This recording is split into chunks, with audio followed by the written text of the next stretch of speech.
about the elections, but before we begin, um, housekeeping. If you haven't registered yet for our webinar next Wednesday, the webinar is about financially preparing for the potential fall of democracy. Um, yes, we got some hope, and it was a win for democracy this week, and we're going to talk about it. But there's also a lot of warning signs and things that are concerning us, and we know y'all are concerned too because we hear about it every day. So we're doing a webinar. We're sharing some of our real life strategies that we're using for our clients, and we're going to be talking about things that we've been researching all year. We've been researching history, economic cycles. It's a free webinar. We hit our limit at 100 on Zoom, so we had to upgrade to the large meeting. Yeah, we got a So lot of people signing up. we've got 120 plus people registered already. If you register and cannot make it live, you will be sent a link to the recording. But live, we're going to have a Q&A. There's going to be a little bonus in there. So Yeah, register, and we'll see y'all next Wednesday. Get more into yeah. specifics. We have experience dealing with financial crises. It's because we've had so many of them. Millennials know, like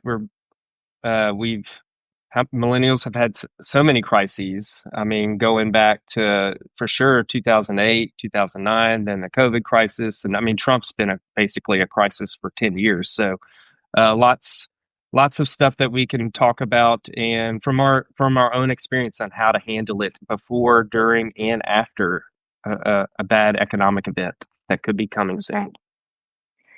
And you and I were, I think, 18 and 21 when 9/11 happened. So we were in college. I read yesterday Mamdani was 8 years old when 9/11 happened.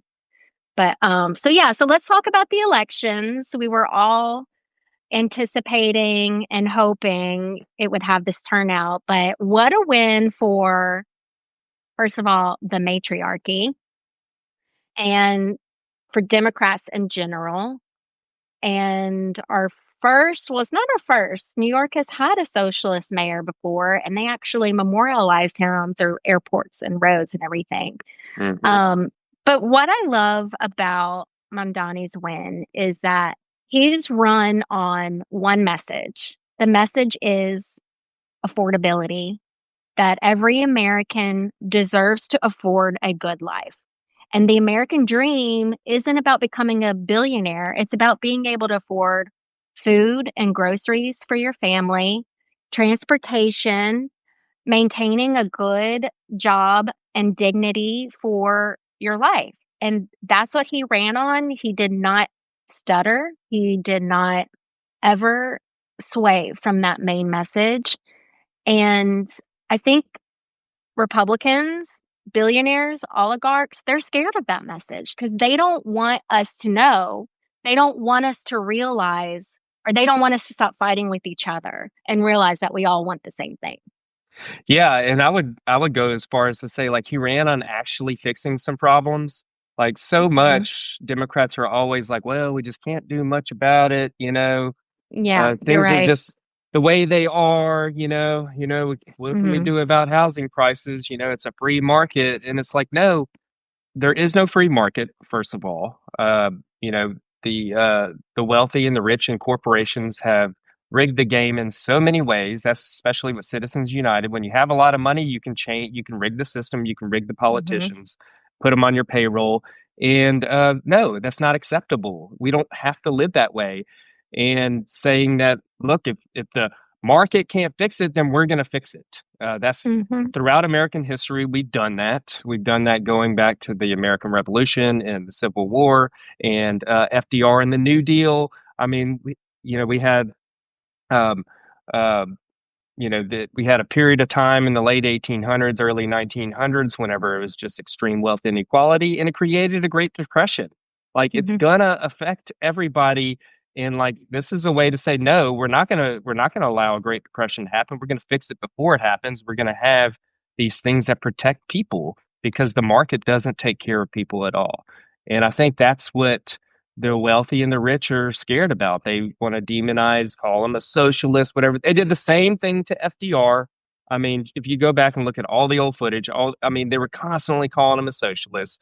Basically, socialist just means to like fix things in the system that are broken. They're going to call you that no matter what. But it's up to us as Democrats to actually do something about it. And I think that's how we win power. Uh, for generations to come by stepping up and fixing all of these problems that we have across the United States. Yeah, and I think people are on a mass basis coming around to this idea of we don't believe you when you say there's no money for it. You know, Right. like healthcare, shelter, food, those are rights we should all have as Americans as the wealthiest country in the world. And people are wising up to the fact that when we are asking for those basic needs, there's never enough money.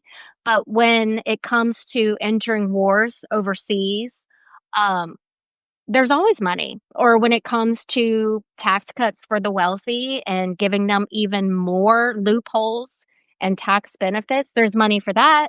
But there's never money for the things that people really want.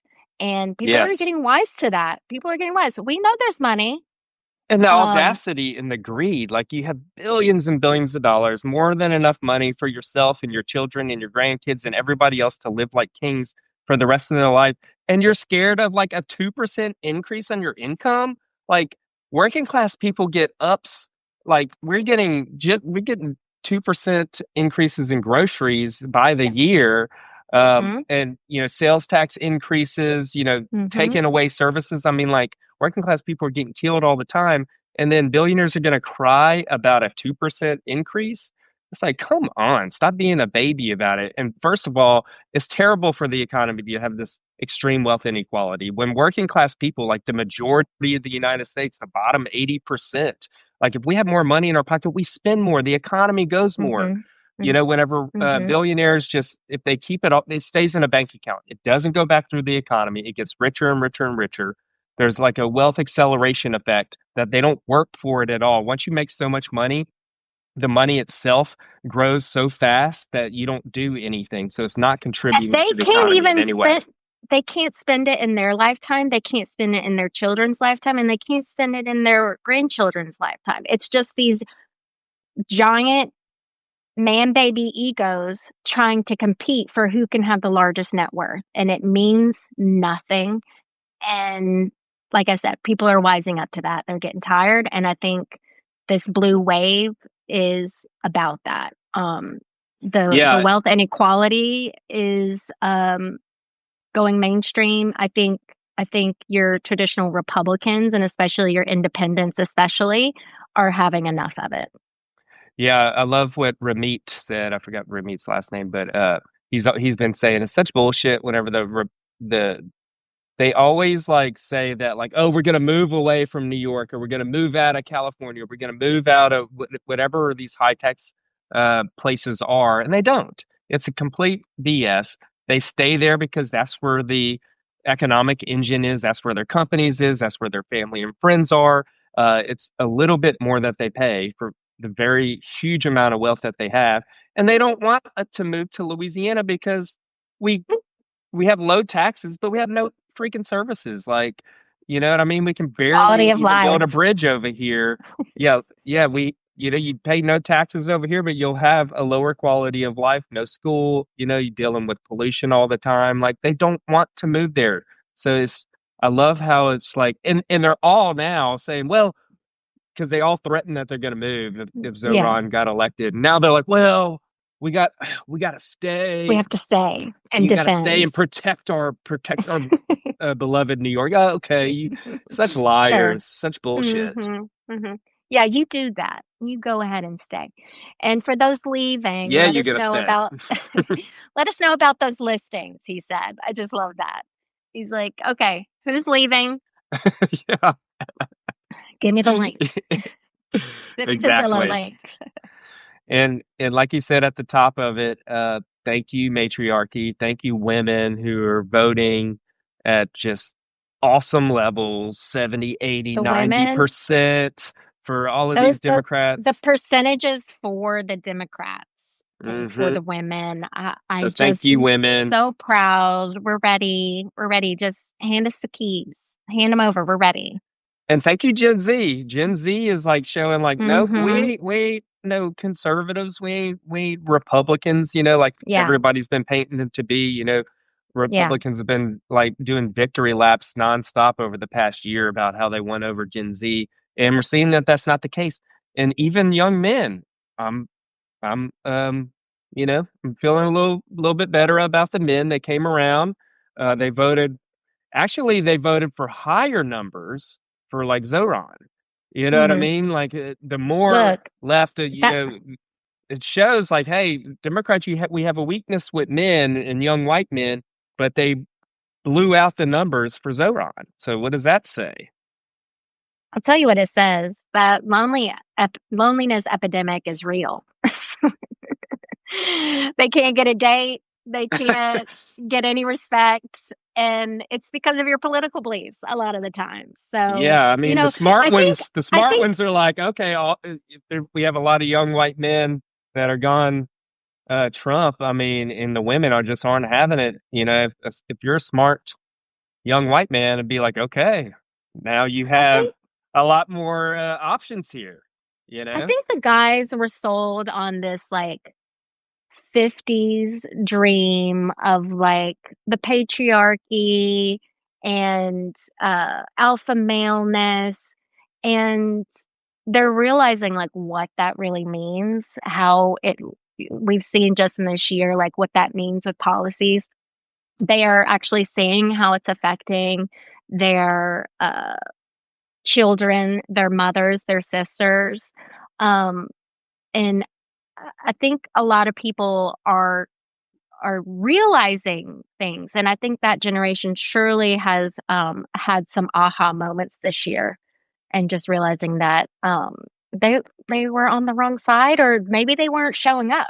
Maybe it was Yeah, just the far right younger generation showing up to the polls, and the more left leaning ones just having some complacency and apathy, and that could have changed in the last past year too. And they're just actually yeah, showing up to the polls.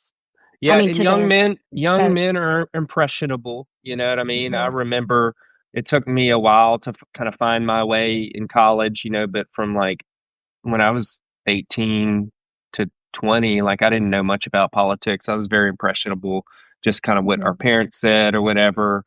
And then, started really finding my way and questioning things, especially with my philosophy classes in college and stuff.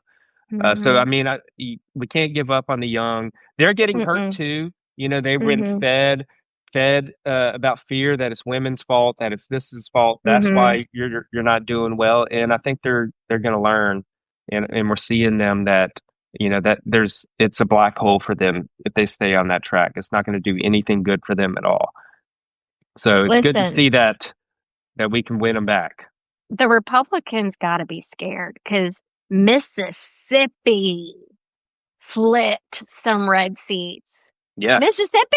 Mississippi's on yes. par with Louisiana as far as like 50th, lower, upper 45 and up on all the lists. Super majority Republicans, probably 75, 80% red state. And they are Hmm. flipping seats. And if they can do it, Louisiana can do it, and every other red state in the South or Middle America We can got do a it we too. got a ball game in 2027. That's whenever Louisiana has our we got a ball game in 2026 as well. But in our legislative seats, like Mississippi just had, we have a chance to take a lot of the seats back because we've hemorrhaged a lot of seats over the past 10, 20 years. I think we can get them back. The Voting Rights Act, uh, if they uphold the Voting Rights Act, we'll for sure flip a lot because they're going to have to Hmm. redistrict and add a lot of more fair districts so we can win all those back and probably more because more people are going to be excited to vote. Like it's going to be really bad for the Republicans if the Voting Rights Act gets held.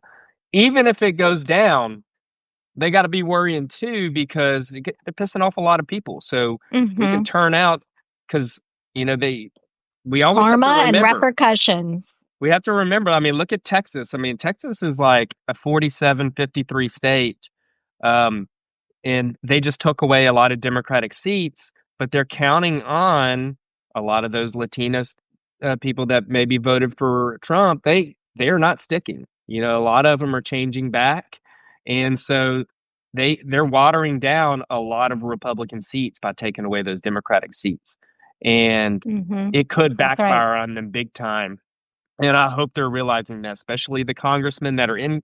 They're like they know that their seat, a lot of the Texas congressmen, Louisiana congressmen, if we take away those Democratic seats, it's going to have to water down theirs with more Democrats. And they've got to Hmm. be feeling the pressure. And then Hmm. at the end of the night, Prop 50 got passed in Prop California. 50. And it's They like, don't they done fucked up now. they done fucked up now.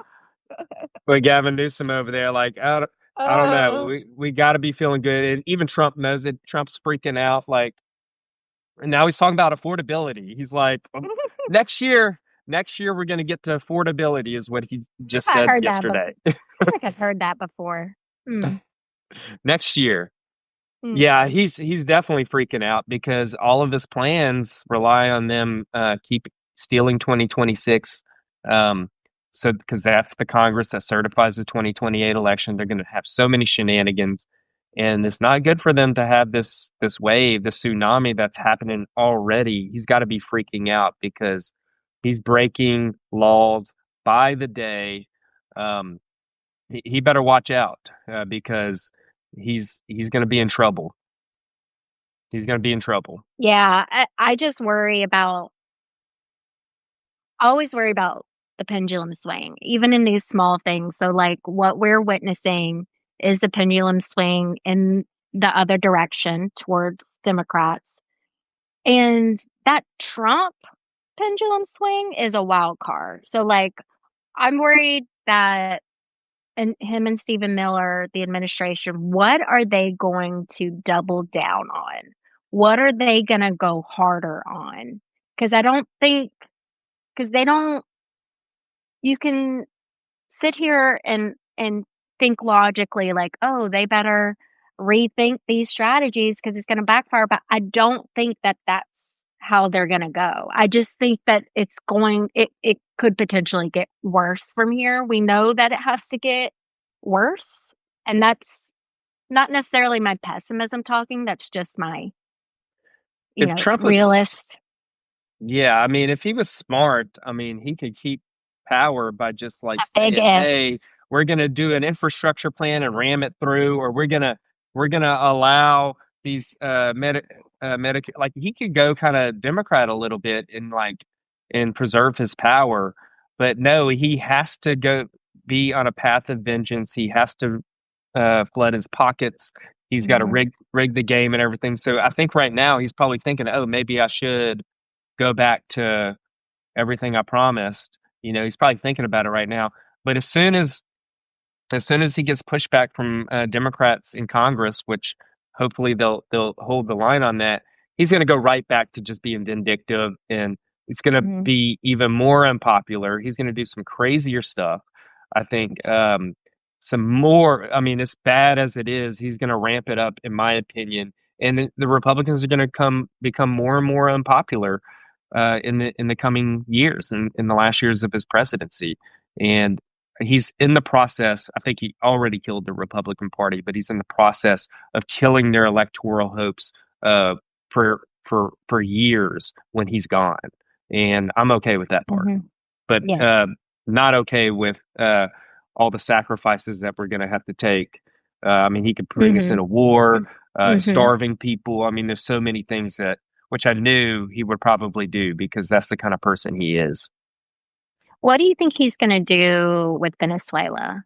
I mean, I know he's still bombing boats willy nilly. Do you think that that's still a strategy on the playbook of starting a war with Venezuela? It seems to be because we're positioning a lot of ships over there. We're killing people willy nilly over there, and it looks like we're positioning some kind of Bay of Pigs invasion where they're going to try to take out the leader over there. Um, and again, Venezuela is not really much of a threat at all to America, but of course, there's a lot of oil over there, and Trump loves going after places and stealing their oil. Um, so I think too, Heather Cox Richardson mentioned the other day, it also plays into this. Um, it plays into the ICE stuff that they're all drug dealers and stuff like Hmm. that, or they're all criminals. He's already saying that Venezuela is like sending fentanyl, which they're not. They're not. They're not like sending tons of drugs to us. It's just a lie, but it backs up his other lies. So And it, I don't know what he's going to do. To me, it would be a stupid move to invade him, but I don't know. yeah. And personally, we're worried. We know Stephen Miller really wants to amplify denaturalization. And so that's our biggest fear as I am married to a naturalized Venezuelan citizen, that's going to be an easy pathway to start targeting that. I don't see how they can continue with that because I think a lot of what we saw with the blue tsunami the other day is extreme unpopularity on their immigration tactics. Like Stephen Miller Mhm. is not popular at all. People hate that.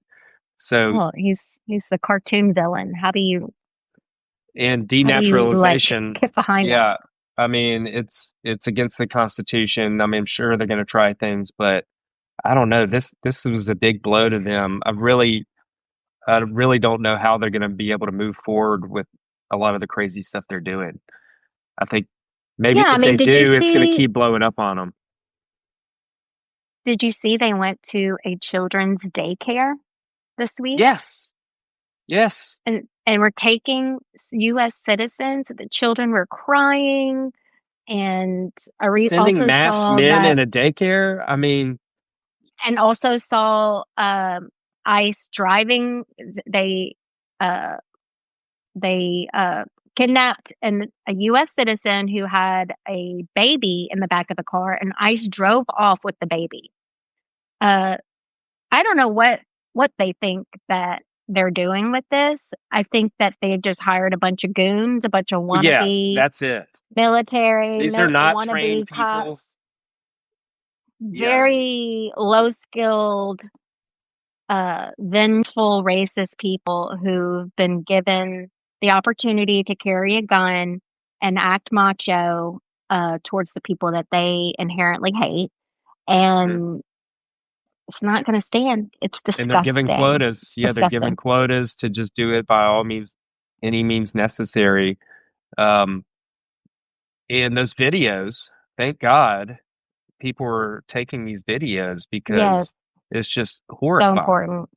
And I think that is what we're seeing. I think that's going to solidify our blue wave into 2026 too. So as No, terrible as it nobody is, wants this. Nobody wants this. yeah. Speaking of, Congress, here we are, longest shutdown ever. I mean, Mike Johnson from Louisiana, he's coming off looking really bad about this. Um, Oh, he's every answer he gives is, "Oh, I haven't heard about that. I don't know about that." How can he continue to have that remark? I want to see the press start to push back on his uh pretend ignorance. yeah, and the way they're trying to like frame this like Republicans actually care about SNAP. You know what I mean? Like I think that's what's not working either. Like because um they're starving people, and they will be.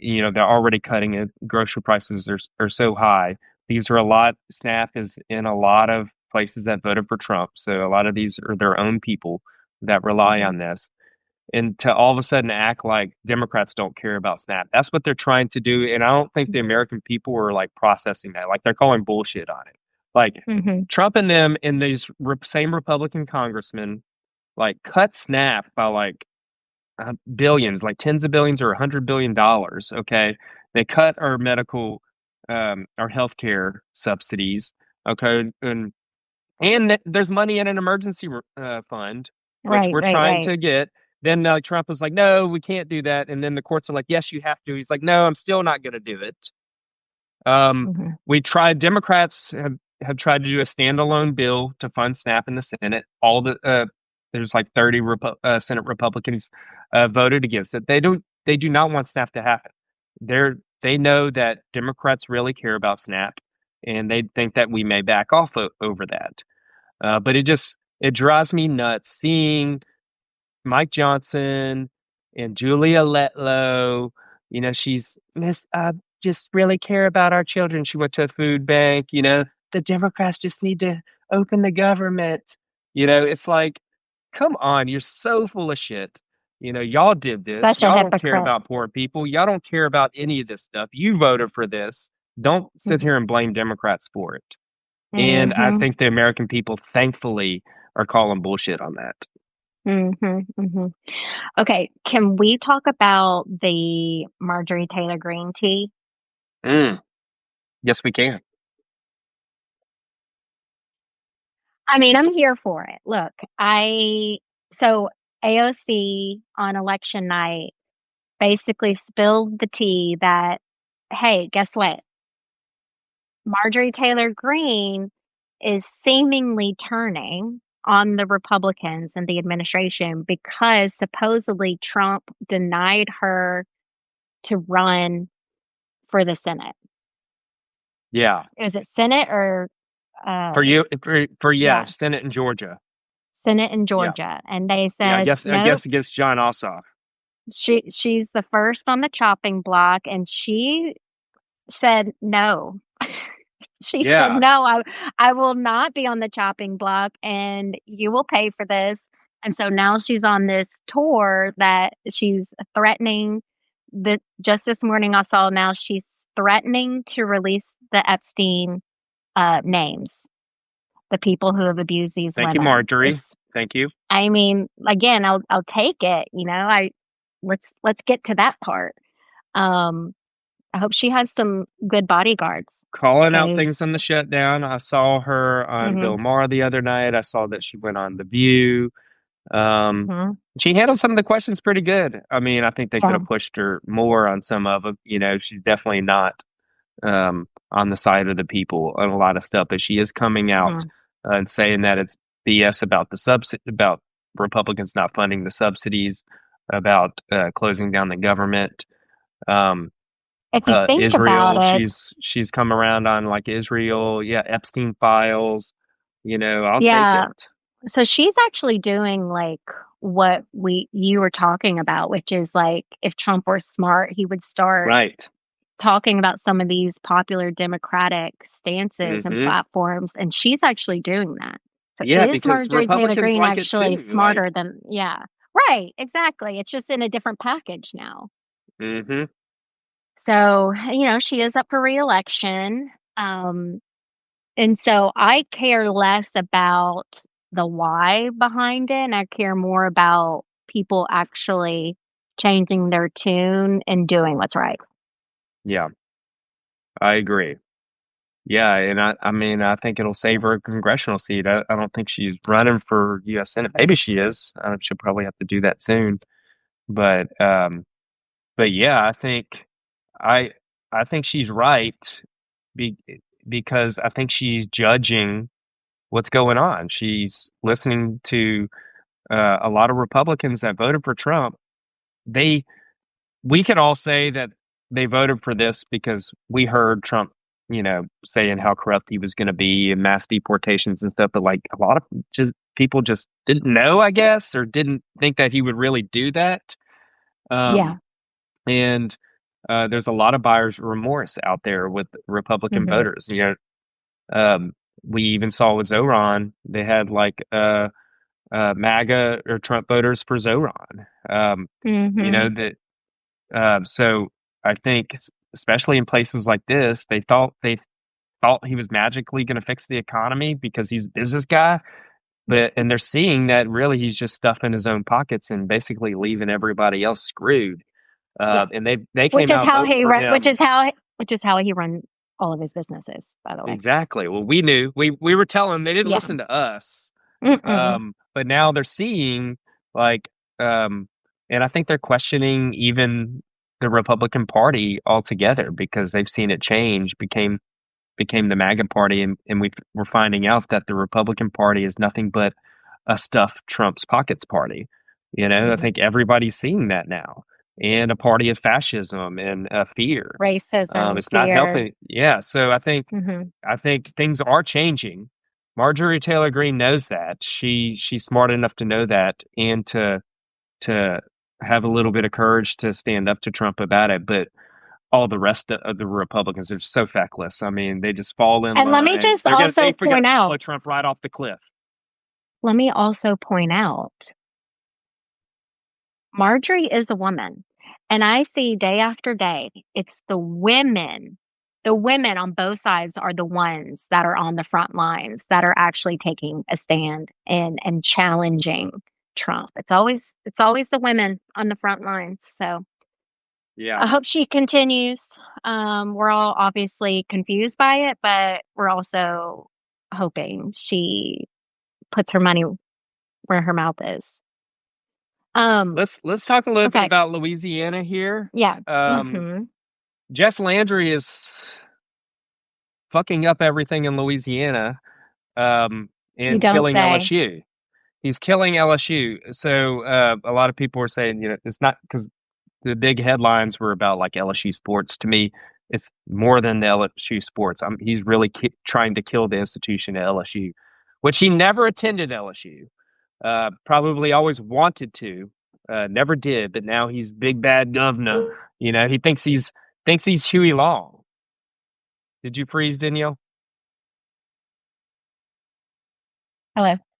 Okay, it froze for a second. I don't know if it was yours or Yeah. mine. I think it's my connection. Sorry. Okay.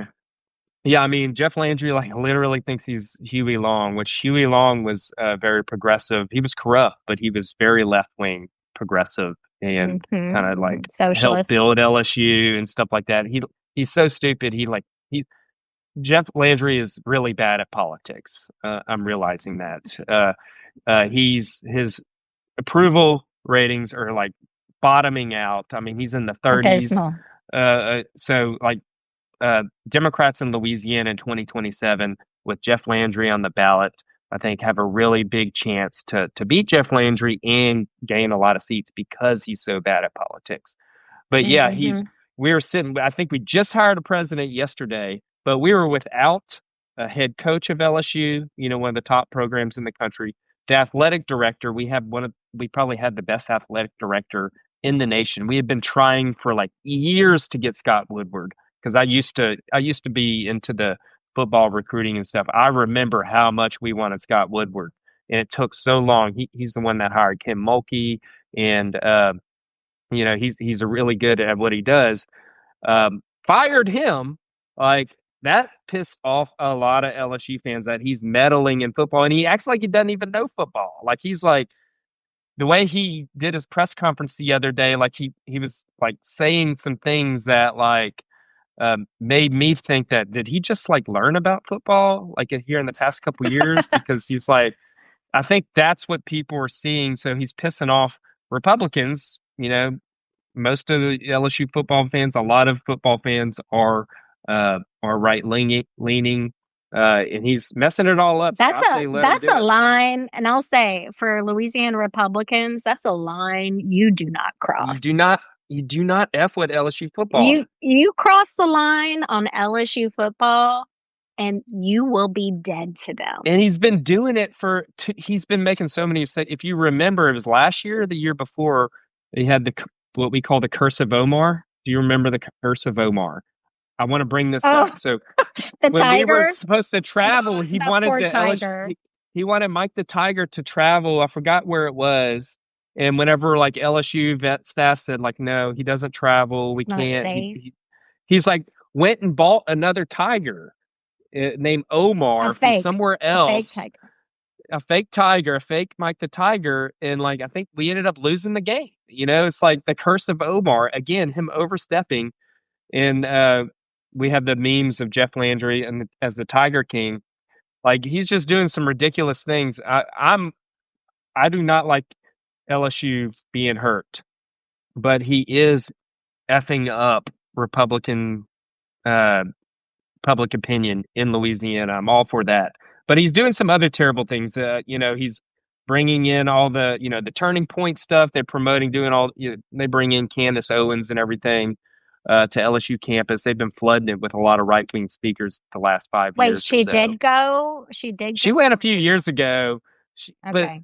we have to understand, like, all these Turning Point people are funded by billionaires. It's not like they're just Mm-hmm. of their own money traveling around giving speeches on good government and stuff. This is a propaganda campaign, and they've been really pushing it on LSU.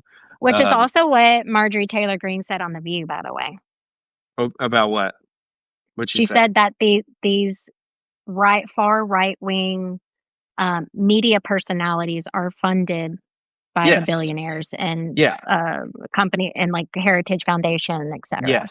Yes. So this is not about free speech. This is moneyed back speech, all right, that they're funding these big tours and everything. They've been really pushing it on LSU. And they act like it's free speech, but they've been attacking professors. Jeff Landry has, and the Republicans have been pushing out good professors at LSU. Bob Hmm. Mann got Robert pushed Mann. out. Hmm. Bob Mann, Ken Levy, a lawyer over there because he said something pro Kamala. Hmm. They put pressure on our last president. They cut DEI programs at LSU. Like, they are trying their best to kill LSU in every single way, and that is not good for the state of Louisiana. It's our biggest institution in the state, um, and Republicans are responsible for its downfall. And again, like, we're having to get corporate. They keep cutting funding to LSU. Republicans have for Hmm. the last 20 years. We're losing staff. Tuition's getting higher and higher. I mean, that is how you kill LSU, and Republicans are doing it. Yeah. I just had to get And that out there because it yes, makes me so well, mad. and it's not as easy. It's the same with the presidency. It's not like when there's a different administration that everything's just going to go back to the way it was. Like, these are real life It's going to take years consequences and years, that it's going to decades take to get it back. years to correct. Um, yeah, again. Well, I'm glad you got that off your chest. It's one of those things where it's like watching a train wreck. Um, you can't keep your eyes off of it. And in this instance, we know that the wreck is the catalyst for something better to come. So it's kind of like, okay, I think everyone's kind of like at this complacent thing of like, go ahead and wreck it and like see what happens. Like, let karma, let the pendulum swing. Obviously, nobody's giving up the fight, but it's something that I think people have kind of resoluted that it's probably going to happen. We all only have so much power. We can keep using that power, but I feel like I know it's gotta get worse from here. Yeah. And again, it will get worse nationwide and in the state of Louisiana. And the Democrats are going to have to clean up a mess again. That's what Mhm. Democrats do. We we fix things, get the car running again, get it back on the road. And Republicans say, well, the Democrats aren't driving it fast enough, free market, blah, blah, blah. I Mhm. can get this baby running 100 miles an hour and everybody will benefit. It'll They trickle get in the down. car, they get in the car and wreck it on the side of the road and destroy it worse and worse every time. And again, we get voted in to clean up the mess. It's hard for us to even implement what we need to do in our vision because we have to spend our entire first term or so just fixing the Republican messes. Oh my Hopefully, gosh. after this, after Jeff Landry, after Trump, so much, unfortunately, is going to be messed up. The Democrats hopefully can keep power for a long time and fix all these problems because it's stacking up by the day. And we will fix it. We do have a vision for the future. And I'm finally optimistic that because public opinion is changing, and I don't think it's going back towards the Republicans for a long time. So I think in the coming years we're going to have some more wins. That's a perfect analogy. And, I was talking about control and, we all can only do so much ourselves individually. And what you and I are doing through our business, Generation Wealth, a wealth management firm, is watching very closely what's been happening politically, economically this year. We've been researching similarities to the 1930s. Strategies. One of the things that is within our power is we have a couple hundred people who have entrusted their life savings to us to manage their wealth, and we do our best to tell them, and we tell them we're not in the business of making you rich. We're in the business of keeping you from becoming poor. And that fiduciary responsibility, which we do have, is to always act in our clients' best interest. And that's what we've been doing for our clients this year, is preparing for a worst case scenario, looking at the field and saying, what can we do to help mitigate whatever potential hurdles and obstacles are coming? And so we're going to be sharing some of those strategies and talking about why we're worried, why we're a little hopeful, some common like pitfalls that people make with their money. And we'll do a Q&A. This is all going to be in a webinar, a free webinar next Wednesday, November 12th at noon Central Time. If you register and you can't make it live, you will be sent a link to the recording. So we just opened it up. Again, we have over 120 people registered. So we'll include the link in the show notes here. So make sure you're subscribed to both of us. Go find that link and register. And we're really looking forward to next Wednesday. And one other shout out, I will be speaking in New Orleans at the Shut the F Up Pack event. I think it's November 18th. I forgot the place, in New Orleans in the evening time. Go look up on Instagram the STFU Pack, and you'll see the flyer on there. And come out and meet us on the 18th. Props to New York. Go Yeah. Blue Wave. Everyone ride this high for as long as you can. Enjoy the weather. Prioritize self-care. Get your Christmas decorations out early. Whatever you need to do to be at peace and to experience joy. And Dustin and I are having a family camping trip. I mean, glamping. We're getting a cabin. We're gonna cook some gumbo. Yeah. And we're gonna let our girls go Lord of the Flies. We're gonna go on boat rides, all of the fires, s'mores, all of that. So Can't wait. that's what we're doing this weekend.